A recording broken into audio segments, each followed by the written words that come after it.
Everybody. Good morning. Welcome to the 2017 Moot Beit Din competition. Yeah. Thank you to everyone who's joining us here today and watching via the live stream.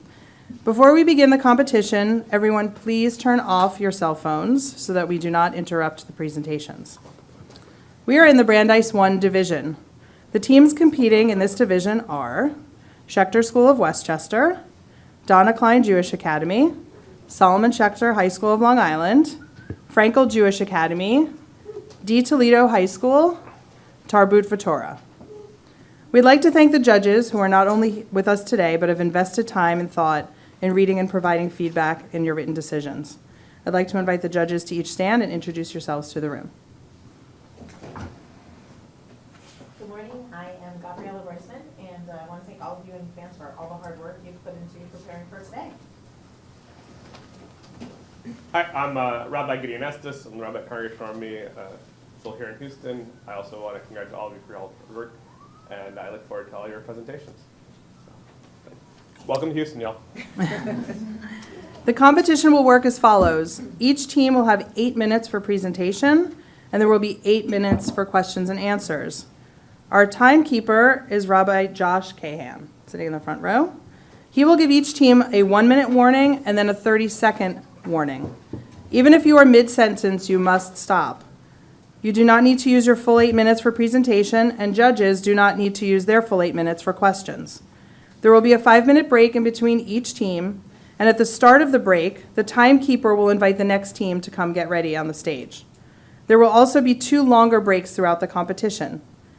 After the final team has presented, there will be a lunch break, and the judges will collaborate and deliberate, followed by a closing ceremony at 12:30 downstairs in the Sam Houston room. For those of you watching on the live stream, to view the closing ceremony, go to the Prisma CJDS YouTube channel at 12:30. Thanks, everyone, and b'hatzlacha. The first team up is Schechter Westchester.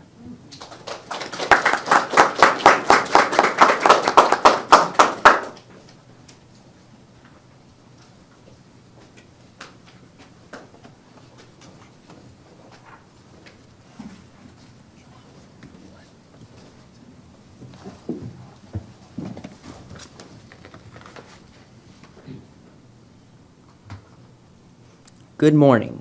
We are Schechter Westchester. In this case, Ms. Rubenstein was listening to a podcast while riding in her Liba self-driving car. The car swerved out of its natural path to avoid hitting and killing a pedestrian jaywalker. Instead, Ms. Rubenstein's car hit another car in the opposite lane of traffic, damaging both cars and injuring the driver of the other car, Mr. Shalom. After recovering from extensive injuries, Mr. Shalom sued Ms. Rubenstein for full damages to his car, his hospital stay, and his lost wages. This court categorizes the self-driving car as an ox, leaving only nezek as the only halachic type of damage in play, since the other 4 types of damage are only applicable when a human causes another person harm. We also believe that Ms. Rubenstein is the only one, in theory, able to be liable to pay for damages because it is her property that is causing the damages. However, we conclude that Ms. Rubenstein does not pay for any damages since the car acted in way of pikuach nefesh. Lastly, this Beit Din does not instruct Ms. Levine to change the programming for the self-driving cars, and in fact approves of the programming due to its proper ethical and halachic concerns. Self-driving cars are extremely accurate, more so than a human. This is because self-driving cars are able to create a 360-degree picture of the world around it as if it has eyes all over, which a human doesn't have. Therefore, we can assume that the car's assessment of the situation and decision to swerve out of the way of a jaywalker and damage another car is much better than any human's assessment of the situation and step on the brakes. As stated in the study, self-driving cars are also much safer than normal cars. And in lesser accidents, the difference was far greater between the 2 cars, and self-driving cars were significantly safer in every regard.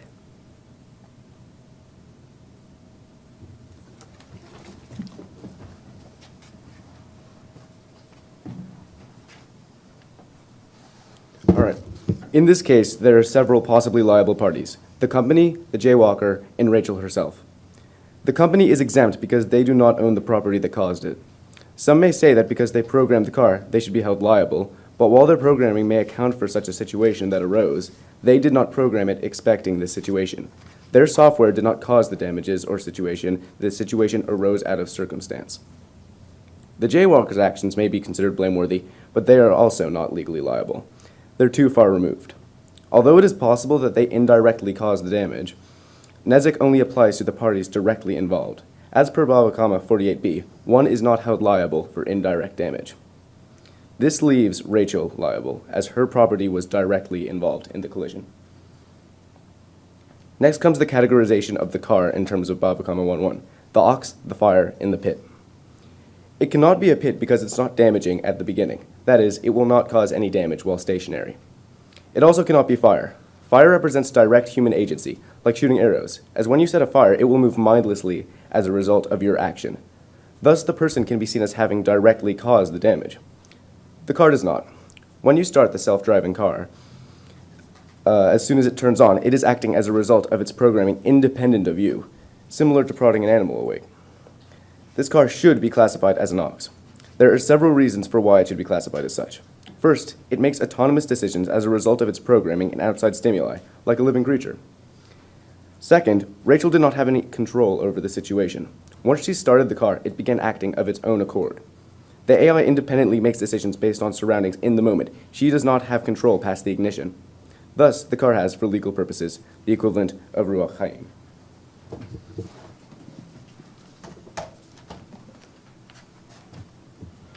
The damage caused to Mr. Shalom's car in this case was caused by Ms. Rubenstein's car without any input from Ms. Rubenstein herself. Because the self-driving car is categorized as an ox, we only concern ourselves with the payment of damage caused. As Bava Kama Chet says, when damage is caused by an ox, the owner must only pay for nezek. Therefore, we eliminate the possibility that Ms. Rubenstein would have to pay for Mr. Shalom's medical bills or from his lost time from work. Furthermore, the owner of an ox must only pay the full cost of nezek if the ox acted normally, in a way that can be expected. Bava Kama Bet splits the damage caused by an ox into three categories: regel, shen, and keren. Shen and regel are expected damages that come with the territory of owning an ox. These are eating and trampling, commonplace damages. Keren, on the other hand, or goring, cannot be expected, and so the owner of the ox must only pay for chetzi nezek in this case. The self-driving car can be categorized as Keren because the damage caused by the car is not in line with how it would normally act. While cars do always pose some amount of risk, it cannot be expected when buying a self-driving car that it will cause an accident. In addition to the categorization of the car as an ox and the further categorization of the damage as Keren or unexpected, this case also raises the idea of pikuach nefesh. The Torah values saving a life over causing damage. In the case of a rodef, it is admissible to destroy someone else's property in order to save yourself, but the person who caused the property damage would definitely have to pay to replace damages. The Shulchan Aruch Choshen Mishpat states, though, that a bystander who saves a nirdaf by causing property damage is then exempt from payment. This is because we do not want a bystander to value their own property or money over saving a life, and therefore not get involved if they think they will have to pay. Now, had Rachel swerved in the car to save her own life, she would have to pay for damages, but she did not. She swerved to save someone else's life. It may seem that eliminating payment due to pikuach nefesh is not relevant in this case because Ms. Rubenstein was not in control at the time that the car swerved. In fact, the basic principle of the Good Samaritan law still applies here because the point of this pikuach nefesh exemption from payment is to stop someone from valuing their own money over saving a life, and this is exactly what the car did. Ms. Rubenstein said that she would have simply slammed on the brakes, but from what we know about self-driving cars, we can safely assume that had she slammed on the brakes, it would have caused more damage or even possibly death. If we as a Beit Din were to hold Ms. Rubenstein responsible for the damage, and she assumed that she could have prevented the damage, and thus her own payment, then had she been in control, then she would not want to continue driving a self-driving car. Holding Ms. Rubenstein liable to pay would discourage people from buying self-driving cars, as they would not want to pay in situations which they think the damage could be avoidable had they been in control. From what we know about self-driving cars, they are more accurate than human drivers, and so we do want people to buy them. Furthermore, if the owner of the car was to be held liable, this could affect how the company programs its cars. The industry could stop valuing causing damage as better than taking a life. The car acted correctly in this case. By swerving and causing damage instead of killing a person, the car acted in line with halakha. Because of this, we do not require Aliva Industries to change their programming. We do not want the company to change their programming so that the car would brake, because that would kill the pedestrian. And we do not want the car to swerve and, if possible, avoid all damage but cause harm to the driver of the car, of the self-driving car, because nobody would buy a car like that. And as self-driving cars are the safer alternative, we do want people to buy them. Thank you.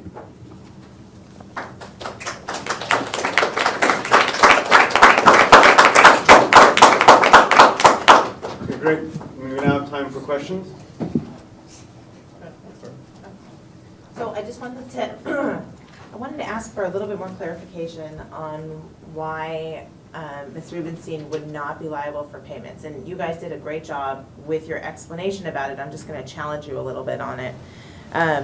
It would seem to me that there could be an argument made that the car, that accidents are to be expected, that would be a natural occurrence on the street. So it would fall more into sort of the expected, like, goring category as opposed to an unexpected one. So I don't know if you can walk me through a little bit how you eliminated the fact that it was, like, unpredictable for a situation like this to occur.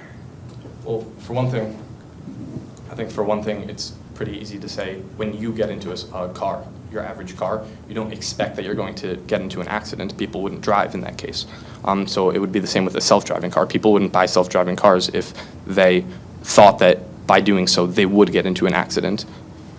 Okay, so if we take that, then let's go ahead with, like, the idea of insurance. We do have a slight expectation that something might go wrong in an automobile. So why wouldn't the insurance company then be liable for any sort of payments if that was one of your options? I'm sorry, which insurance company? Ms. Rubenstein's? Ms. Rubenstein's insurance company. Since we tend to buy insurance in case of the inevitable, which is going to be, there's always a possibility of an accident, how come the insurance company wouldn't be taking any sort of responsibility for, like, the financial repercussions of an accident? Well, this is the idea of pikuach nefesh, and that the car was designed by somebody who had the ideas of pikuach nefesh in mind, which means that the car has the idea of pikuach nefesh in mind, and therefore shouldn't have to pay for any damages. And the insurance company doesn't have to pay either because of pikuach nefesh.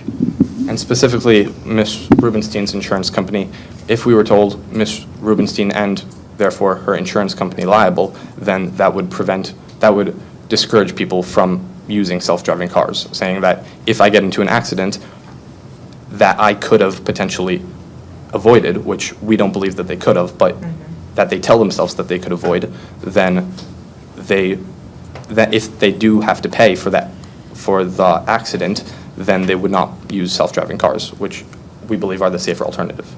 So, I'm going to kind of build a little bit on what the fellow judge was asking, is you said in the sources that you cited that in the case of, like, the road diff or such, if it's chetzi nezek, so that would think that, wouldn't it be that they'd have to at least pay some parts of the damage, at least share some of the responsibility, because at the end of the day, like, it was still Rubenstein's car that did damage the car, even in the extraordinary circumstance. So I don't see why she should be held completely liable for it. I'm not saying, full responsibility, even when you do something, the person still suffered a loss, and shouldn't they be compensated for their loss?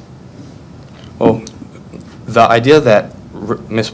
Rubenstein would be liable to pay chetzi nezek, that's separate from the idea of pikuach nefesh. The fact, we categorize the car as an ox and the damage as unexpected, and so just through that line of thinking, she would be liable for chetzi nezek. We then include the pikuach nefesh category, and that would exempt her from all damage. Or maybe I'm confused on what you're asking. Okay, no, I didn't follow that before, so that's helpful. Okay. I think You're okay? I'm good for those. Okay. Trying to decide if I have, give me 1 second to sort of want to pursue that idea of the, exactly that, which is that she should be theoretically liable for some, and this was one of the comments that we sort of gave feedback with, which makes a lot of sense, that she was not acting in pikuach nefesh, the car was, so that doesn't really directly exempt her from any liability. Do you understand what I'm saying? What I'm asking? And I think, Yeah? and I think just to kind of add on it a little bit, just so you can address both issues, is you're saying the reason that the Pikuach Nefesh rule would apply is that people would then not trust the self-driving cars. But with other kind of cars, you still, when there's shared responsibility, like even in cases where you're avoiding, like, people stop short to avoid pedestrians, it's actually not it's a regular occurrence and might cause damage, that then there's split cost and split liability. I don't see how that your deterrence necessarily works too. But I think we're asking two different questions, but you may want to address Gabi's question first. We're putting you guys on the hot seat. Can you repeat your question, please? Yeah, absolutely. Sorry about that. So the car, I understand, the Pikuach Nefesh, you guys made a very strong and excellent argument for Pikuach Nefesh on behalf of the car. Ms. Rubenstein wasn't part of any of those decisions in terms of Pikuach Nefesh in that sense.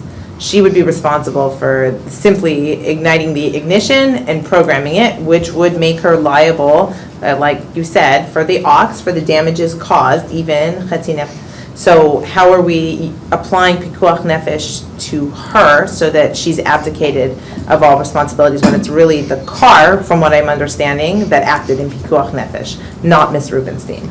It's her car, and the car doesn't have any money to pay, and it's kind of like a parent and a child, that if I damage something, I don't have any money, but my parents have to pay for what I cause. Okay. It's her car. The idea why we would hold Ms. Rubenstein liable in the first place is because she owns the car. Right. And so the fact that she owns the car, if the car was acting in Pikuach Nefesh, by extension, she does not have to pay. Okay. Okay. Okay, well, that's fine. And would you like to continue? That's okay, I'm good. I got it. Okay, thank you so much. Thank you.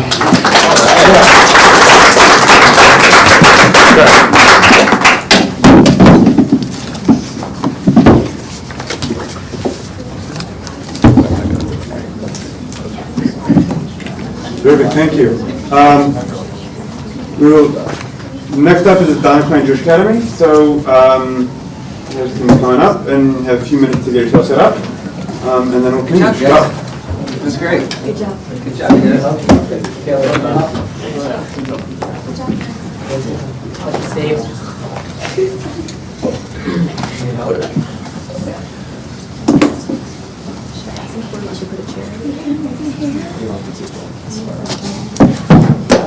Comfortable position, or should we shift back?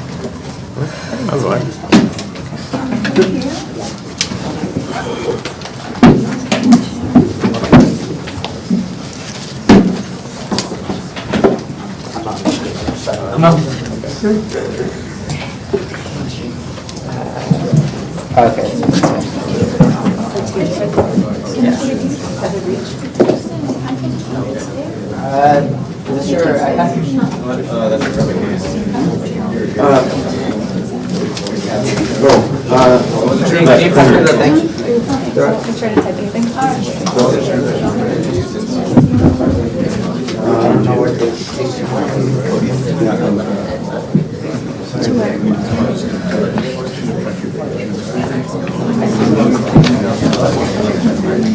Where's her name tag?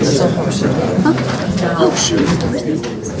Kayla, where's the name tag?